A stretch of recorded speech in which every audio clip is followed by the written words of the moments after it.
Hi guys, you are watching Earthquake Strokes and we are informing you about an earthquake which occurred in South Sandwich Island region.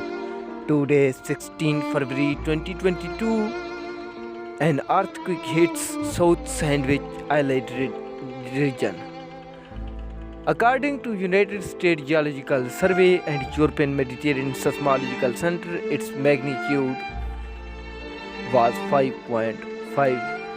After that report, German Research Center for Geosciences reported the magnitude as same to United States Geological Survey.